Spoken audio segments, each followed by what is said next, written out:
What if I told you that someone could be highly educated, financially successful, admired by others, but yet still living in an abusive relationship?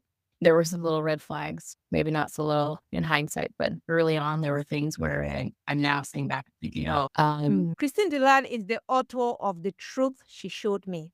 It is a personal story about her surviving cohesive control and gaslighting inside a marriage that looked perfect from the outside.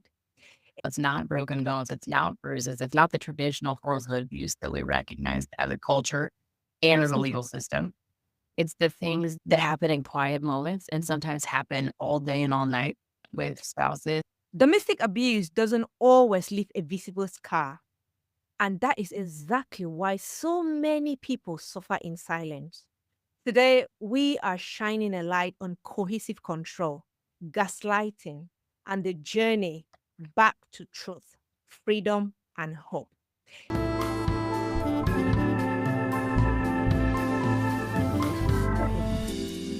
Arise and thrive.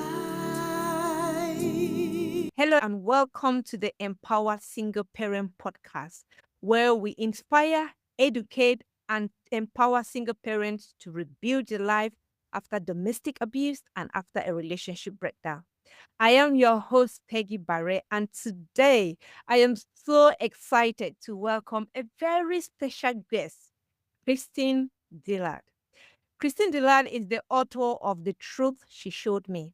It is a personal story about her surviving cohesive control and gaslighting inside a marriage that looked perfect from the outside. A director at a Fortune 500 and MBA graduate, Christine writes and speaks about the slow erosion of identity that defines cohesive control and what it truly takes to come back to yourself.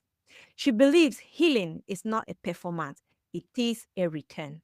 And today, Christine is courageously using her voice to educate others, helping people to recognize that abuse doesn't always look the way we expect.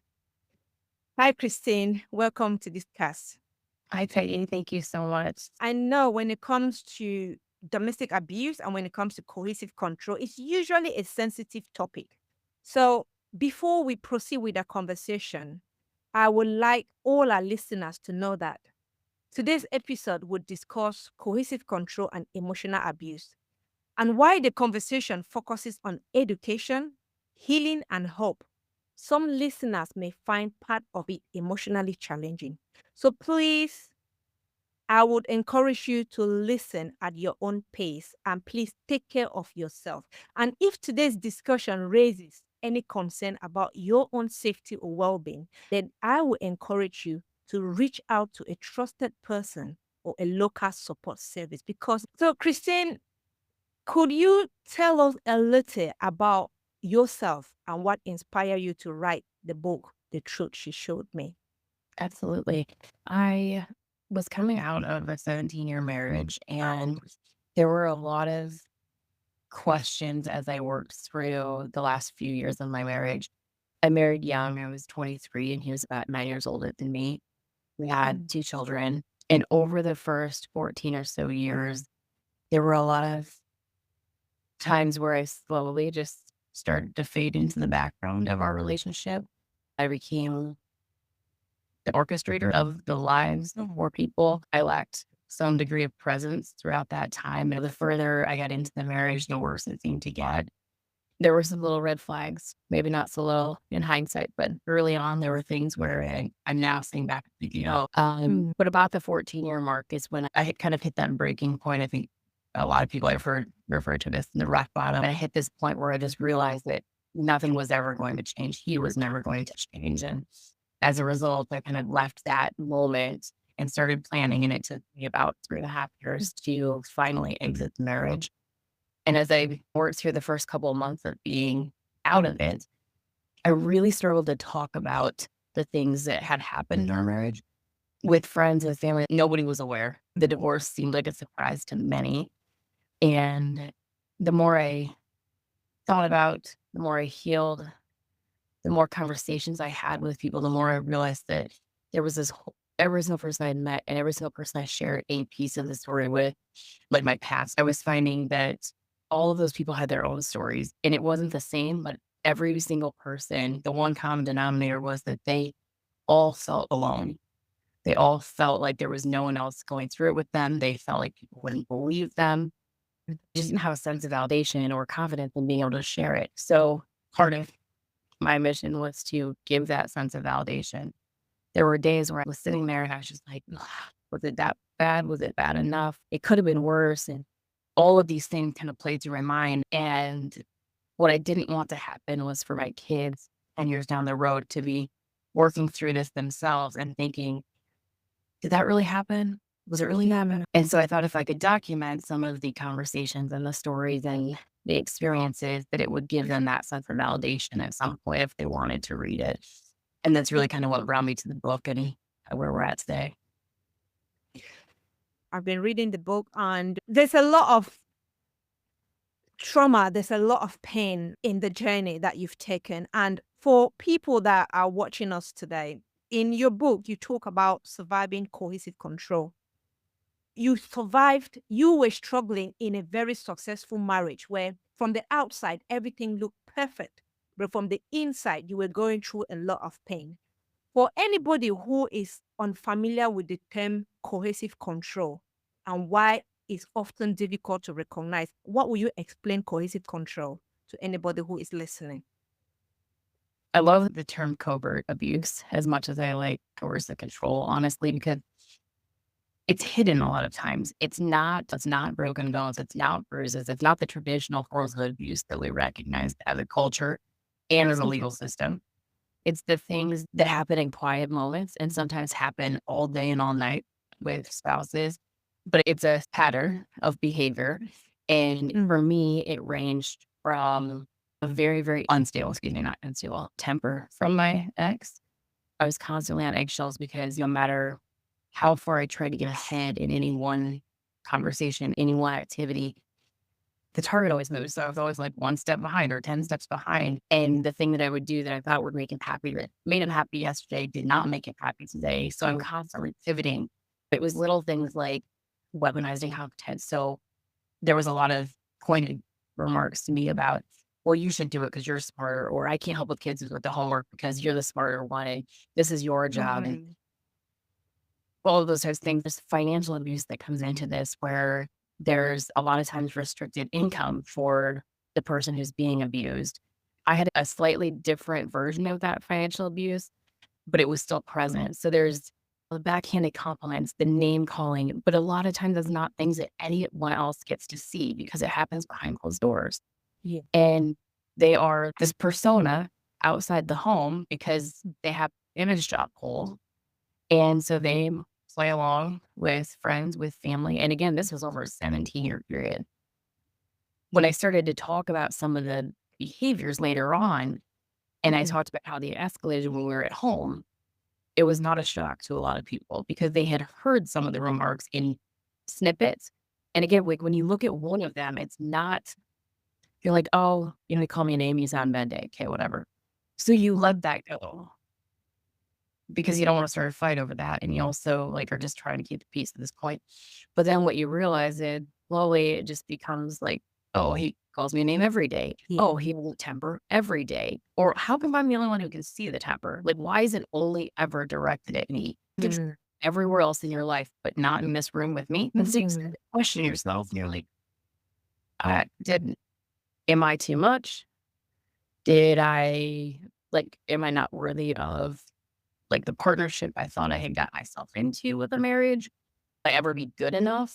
Like all of those things start to come up. You start to question your entire identity. And then your identity changes because you're trying to accommodate and make them happy. And this is the thing that when we come back to society, we're going to talk about why is the perception that the society, because I feel that when we are in that environment, the most difficult thing that we're facing is if I tell people, would they believe me? Especially when from the outside, everything looks glossy, everything looks beautiful. And the perpetrator knows how to play his game so well that when he is out, He makes sure that nobody even recognizes. He dims down the way he treats you. So from the outset, people are looking like, oh, he's got a loving man. Oh, this man is so nice. The man is so kind, but they don't know what is happening behind closed door. So why do you think society often struggle to recognize abuse when someone's life appears so successful from the outside? For me specifically, work was the one place where I felt in control, where I felt like I could manage where I was going and what I was doing and how I performed. Where at home, everything felt out of control all of the time. I just could never hit the mark and I could never be successful there. So I doubled down in my professional life. And so you see on social media what people put on social media, right? So we're all telling a story. Might happen to be that I had a picture perfect family. You saw the pictures. So you assume that. I didn't say that, but you assume that because you saw a picture. My LinkedIn profile was strong and people make assumptions based on that. I'm a people leader at work and I walk into a boardroom and I can kind of command that room. And so as I was working through writing the book and sharing my story, the number one comment I got was, man, I didn't see that coming. I don't even know how you got yourself into that, which is really interesting because you don't get yourself into it. Things lead you there, but it's not your fault. Absolutely. And this is one of the beliefs that we need as professionals in that field or as lived experience, people who have gone through it. We need to change the mindset. We need to change the perception because society makes the victim feels that you got yourself into it. But the opposite is no, you didn't. The situation met you. So here you are. You need to try and dig yourself out of that situation. So I feel that is the moment where we need to start moving from that blaming to actually empowering the victim, which is why it's important for us to have this conversation so that you can get to empower people who may not understand what exactly is happening in that relationship. Yeah. And it's so hard to see when you're in the moment, right?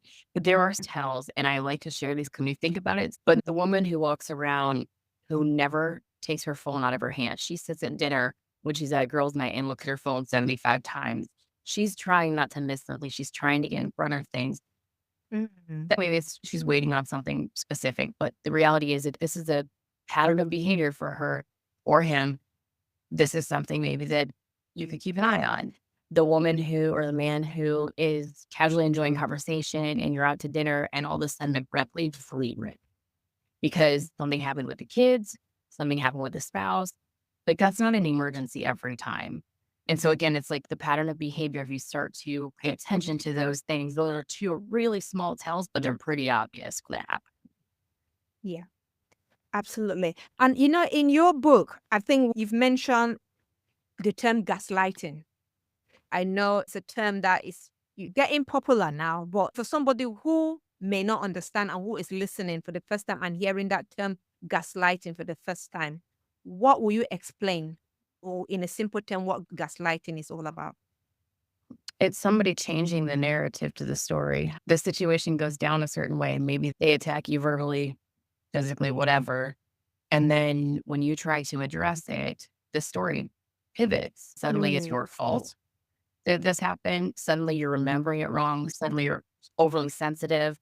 You needed too much. It's them changing the narrative to the story from the way that you remember it. Yeah, absolutely. And when I noticed or I realized that I was being gaslighted is when somebody tells you that you said something when you didn't say it, that used to come, it was messing up with my head. And you're thinking, did I? Yeah. And you literally start to think, like, am I crazy? Like, what is, I can't have forgotten all of those things. And I can't imagine I actually said those things. And that's where I think we have to lean on, like, trust your gut. If that's not your persona, that's not what you would have said, trust that you are probably accurate. And when you look at somebody that have gone through a cohesive control or covert abuse, or somebody that have gone through gaslighting and all, how does it gradually affect somebody's personal confidence and decision making, or even their own sense of identity? over time, you lose your entire identity because when they start to tell you you're too much or you were too needy or that's not the way things happen, you start to question your entire reality. You start to Yeah. question the person you were, the person you are. And because you're in the moment pivoting so frequently and trying to be so hyper vigilant to be in front of every problem before it becomes one, for every temper tantrum that might hit, you're proactively fighting all these fires all day long. Because you're doing that, you are never ever just being, and you start to lose like touch with the person that you are. And I remember while I was married, this was a very challenging thing for me. I'd get into these corporate settings and they'd be like, "Oh, icebreakers. I hate icebreakers. You give me so much anxiety because it's like, well, tell me about yourself. I don't know what to tell you. And also, like, what's your favorite food? I don't know those things. I couldn't answer those questions. And it took a long time to get to a point where I could, and I actually had to work backwards, like, what don't I like so that I could figure out what I do like and had to relearn who I was because, if he says, let's go out to dinner, or she said, let's go out to dinner, what do you want? And you name something that it's not something they like. Well, now it's a conflict. And now you feel guilty because they've guilted you into thinking that you were too much for wanting tacos instead of hamburgers because they wanted hamburgers but didn't say that. Well, now it's a thing. So now you will never ask for tacos again. But next time when you ask for burgers, you don't want tacos. Like you can never, ever get it right. And so you question absolutely every part of you. You question, you don't trust yourself anymore. You don't trust yourself to make decisions. That was the hardest thing to start to relearn. And I still struggle with that sometimes. Like, is this what I really want? Or is this me trying to make somebody else happy or to accommodate their need? And when you do that for years and even months sometimes, you start to lose who you are. Yeah. And it's very important. This is where it's important to catch yourself as soon as you can. Because if you don't catch yourself as soon as you can, we're not just losing ourselves in the process, we're losing our children too. Because they are literally mimicking what we're going through. And this is where I always say, you rightly said something in your book, choosing freedom when the cost of staying is you. That is a short but powerful statement. And there is a lot embedded in that short statement. Because sometimes when we feel like, I've heard many people say, no, I'm staying for the sake of my children. I want to protect them. I want them to have a daddy. I want them to have a mommy. I want them to feel that experience like being in a family. But the thing that we forget to understand is if we're choosing that presence, how is it going to impact the children? I can understand why it took you 3 good years to actually do an exit plan because it's not something that you just get up one day and say, oh, no, I've had it enough today, I'm moving. You've got to plan it so well because it's not just about you and the partner, it's about these children. And sometimes it can be dangerous. And the perspective I got when I came out is I was teaching them that that's how they should be loved and that they needed to earn love by being in that marriage. And I will forever regret the length of time that I stayed because it did impact them. Are they doing great now? Yes. Are they thriving? Yes. But therapy did, but the healing is not linear. So we will have setbacks along the way. But yeah, they spent the bulk of their childhood learning that the way I was being loved is the way that you should be loved. And that's not how I want them to be loved. When you left the relationship, after we leave that environment, especially a cohesive relationship, what are some of the biggest emotional challenges that you faced? I was really numb when I left. I think it was almost like there was this peace where I could just Yeah. be, and I was like trying not to process too much. I just wanted to just decompress a bit. But then anger showed up one day, and that one came out of the blue because I had learned to manage my emotions. So, like the whole time we were married, I didn't cry, I didn't yell, I never raised my voice. I couldn't because I was compensating for his behavior throughout the relationship. So Anger surprised me, and I immediately was like, I do not like this. I do not need to feel it. It just wasn't peaceful. I had the 6 months where I was like, this is calm, it's chill, nobody's raising their voices, everything is just peaceful. And when the anger showed up that day, it was probably 24 hours of it, and I was just mad. It's one of those things that I intentionally work to avoid at this point because I don't need to let that consume me. He doesn't get the power to take those days from me anymore. Absolutely. And that actually links to when you come out of that environment, there's always the notion that once you come out of the environment, hooray, that's it. But the world forgets to understand that that is even where the toughest journey begins, when you come out of that abusive environment. So, how did you start to rebuild trust in yourself again after the reality that you have been through? Yeah, you're definitely right. It comes in stages. My nightmares didn't start until a year and a half out. It took that long for them to start to show up, and then you have to work through that. At a year and a half, you're like, oh, I'm feeling pretty good. And then all of a sudden this hits, and you're like, hmm, wasn't ready for that one. My journey on that is it's been not one solution kind of saved the day. I did a lot of energy work to try and rid myself of the negative energy that I brewed over time. It was also one of the spaces where I could go and not have to speak. So when I wasn't ready in the early days to talk about it with anybody, I could sit in this room and I could do this energy work and release things without having to talk about it. And I could cry and everything was fine. I did traditional therapy. And then when the nightmares and things like that started, as I started to process some of the bigger moments, I started meeting with a trauma therapist to help with Yeah. working through that and the panic attacks that were associated with it. It's still an ongoing journey. I'm 2.5 years out and I still maintain all three of those forms of therapy because then you start a relationship. And now some of these new things surface that you didn't know existed because now you're with another human again. And so in one wrong word, one wrong tone, and you're now activated. And so you're rebuilding your nervous system now. You did it once by yourself. Now you're doing it again with somebody else. That brings me to a side topic, because I feel that when I speak with a lot of single parents within the community, that is one thing that I keep hearing. It's great to want to move forward. It's great to want to get into a relationship. And it's also great to heal. But I feel that most of them that I've spoken to, they get into a relationship and then they get in the same signal or the same emotions that happened in the previous relationship. It start coming up again. And I'm wondering, is it that they haven't healed enough, or is it that it's the same pattern that is happening or playing up again? What does it take for us to go back into a new relationship? Do we have to be completely healed before we get into a relationship, or do we have to get into another relationship and then just heal in the process, or heal along the journey of that relationship? No, it totally does. Yeah, you're right. It does come up a lot because there's these perceptions of when is an appropriate time. For me, it has been one of those things where there was a lot of healing done before I entered a relationship. And that relationship has moved at a snail's pace because we have taken the time to heal from the things that now are surfacing because we both had baggage. I don't think it matters if you had one of these clearly traumatic experiences in a prior relationship.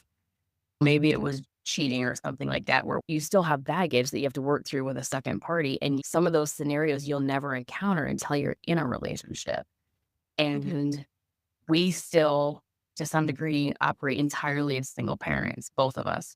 He has two children, I have two children, and we still are like, we haven't met each other's children.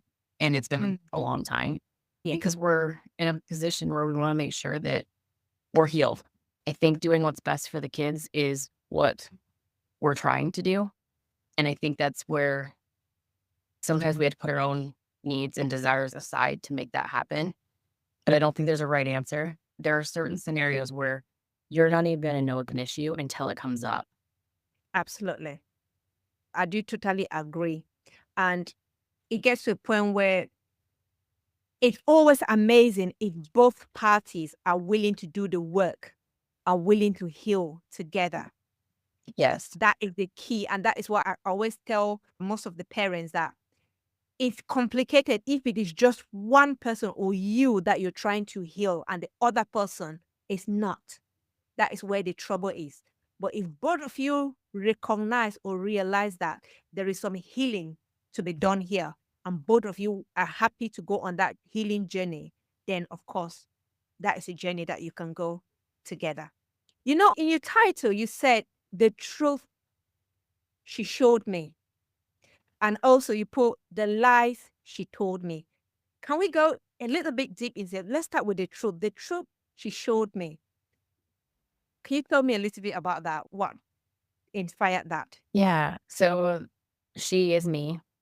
And there was a lot of time where I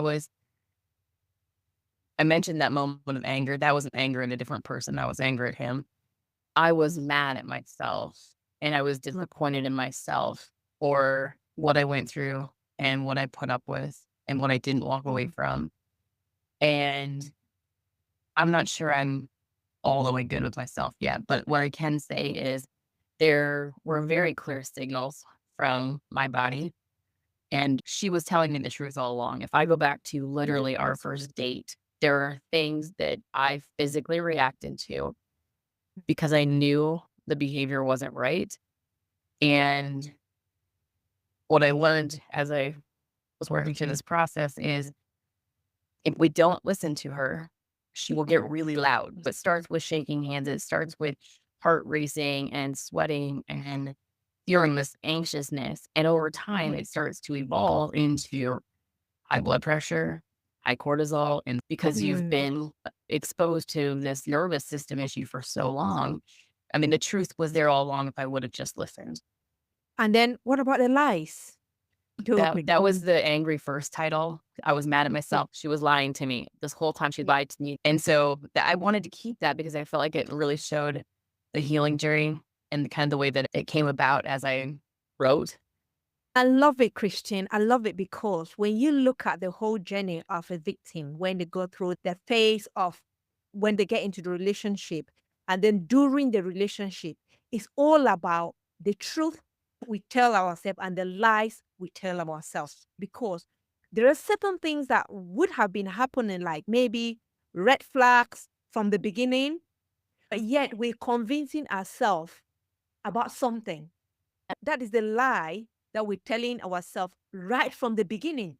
And when I came out, I felt like my entire life was a lie to some degree because not only did I lie to myself, but I mentioned the social media things. You put a picture out there and people kind of formulate their own story if there's no context, right? But I put that picture there.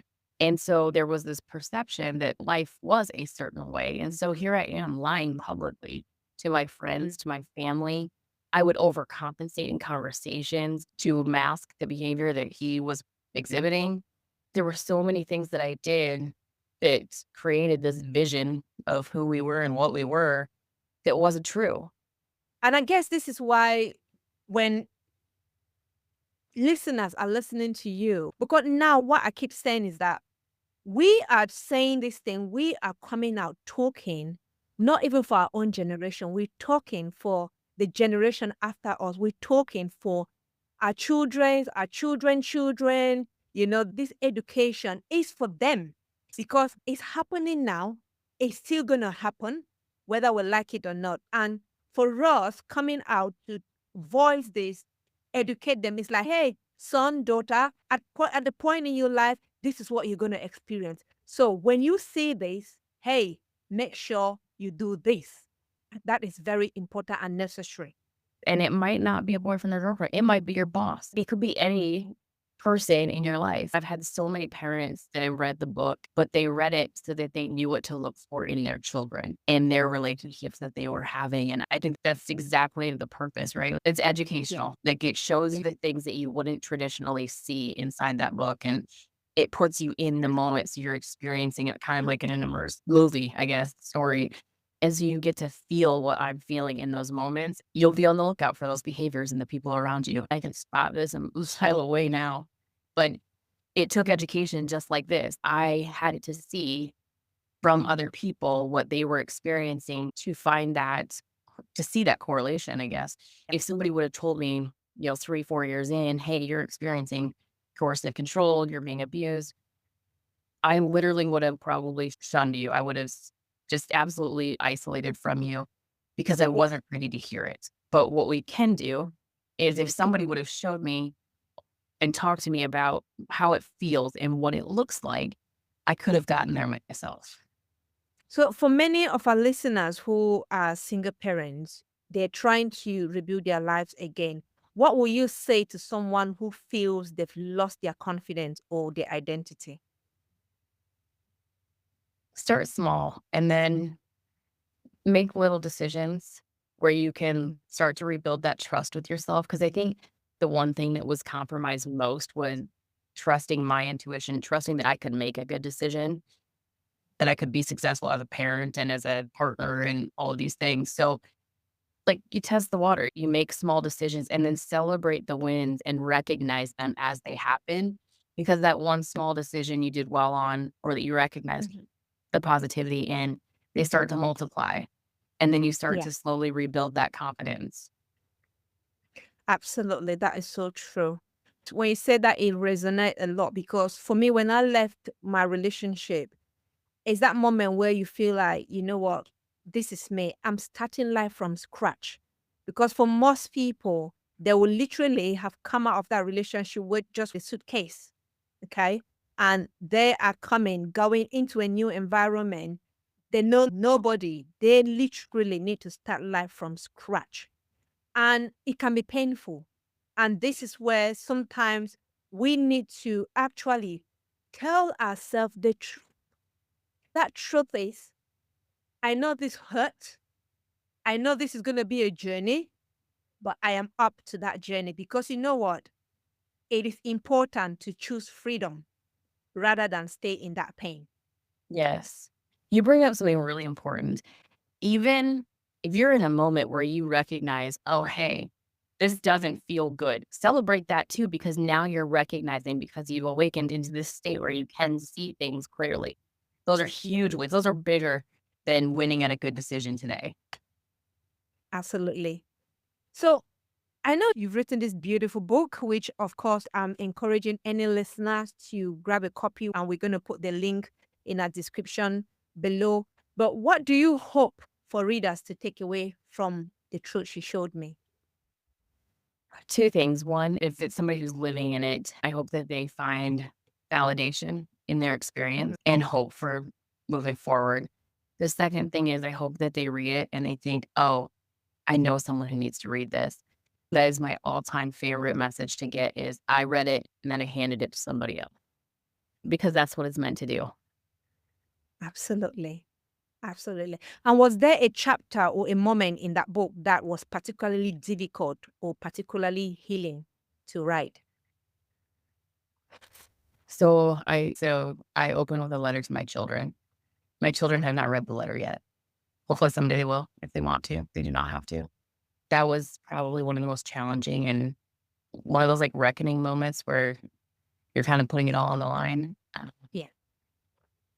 The other things I had to relive throughout the writing process, so that wasn't easy, but the hardest thing to write was that opening letter. I read the letter, the one that you wrote to your daughter, you wrote to your son. Honestly, it brought tears to my eyes. It's It brought tears to my eyes, and it actually made me realize that maybe that's something that I also need to do to my kids or do for my kids. I feel like maybe I haven't really taken that time to personally pen down an apology letter to them or kind of expressing, because when I read it, I was like, oh my God, Christine, you had the courage to sit down and write this to your kid. And it just showed that genuineness. It showed that love, that a mom will sit and feel like, I need to express this to my children. And I just loved it. I you. love the way you wrote it. Yeah. So to someone who is reading your book, and if they kind of recognize themselves in your story, if they are going through that cohesive control or they're experiencing all the stuff that they're going through right now, what would you encourage them to do next? I would encourage them to start mentally preparing to build a plan. Because I think the minute you start to plan, you now gain this sense of power back where you're like, oh, I might not leave tomorrow. It might be 3 years from now. It might be 10 years from now.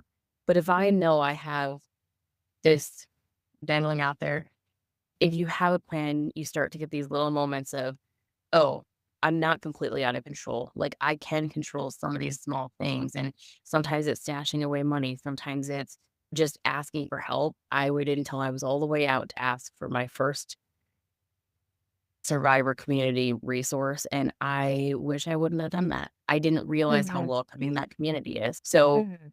if you don't know where to start with the plan, there's a lot of information in the book about the plan that I put together. And if that's too overwhelming right now, on my TikTok page, I actually give little snippets that you can use in like Chat GPT to start building your plan step by step, just kind of depending on where you're at. Like if you're a stay-at-home parent that doesn't have income and your Mhm. spouse does, gives you a prompt for how you can build a resume with the skills that you have, even if you're not Mhm. working today. So just little things like that will start to empower you.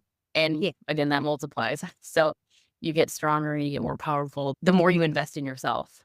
Yes, definitely. As we round up with this session, one question just to ask: what is one piece of advice you wish someone had given you earlier on in your journey? I wish they would have told me to document the pattern in coercive control. Again, it's not broken bones and bruises, so it's really hard to document. But documenting the behavior through messaging, through conversations, you can start to build the pattern. And that's the thing that will help you in the courtroom with Yeah. custody conversations and with divorce proceeding, with protection orders, Yeah. document the behavior, but do it safely. Now, we're just going to do some fire up questions. I know we've had a difficult conversation where sometimes, like, it can be a lot to take in, but let's just go on a lighter mode. Quick Yeah. fire up question. Do you like tea or coffee? Oh, I like tea. Tea's my favorite. What brings you peace? An early walk before sunrise and getting to see the sun come up. And one word that would describe your healing. Empowering. Empowering. And when it comes to describing an empowered single parent, what does that mean to you? It means that I get to choose my own destiny for the first time in ever, I think. I get to choose my path forward. I get to choose whether it's a good day or a bad day. We don't have bad days, we have bad moments. I get choices and I get the freedom to make those and own those. Definitely. Thank you so much, Christine. It's Thank been you. amazing. You've been courageous. It's always difficult when somebody goes through painful situation, especially domestic abuse, and gets to tell the story, but gets to tell the story from the standpoint of strength, right? I just want to honor you. I just want to thank you for your honesty and your willingness to shine the light on such an important issue. But before we round up, where can we get your book? Where can we find you? I'm on all the social media channels at The Truth She Showed Me. And then the book is available on Amazon in both paperback and Kindle format. Great. So we're going to put the Amazon link in the description below, and we're going to share all Christine's social media handle as well. It's going to be in the description below. There is no guilt, and you don't need to shy away from what you're going through. It is not just you, right? It's not you, and it's not your fault because we believe you. We believe you. So be confident to come forward, to learn, and remember that your past does not define your future. Every step that you take towards healing is a gift to yourself and a gift to your children. And keep growing, keep learning, and keep empowering yourself and keep making the right choices. The choice that says, yes, I choose healing. And last but not the least, keep telling yourself the truth. Tell yourself the truth. So thank you so much for listening. And we hope that we're going to meet again in another episode. While we leave you, keep learning, keep growing, and keep doing what you do best. Because you know what? You are a fantastic parent. You're doing an amazing job. We love you. You take care. Thank you. Bye. That's been something. How's that? It's worth it.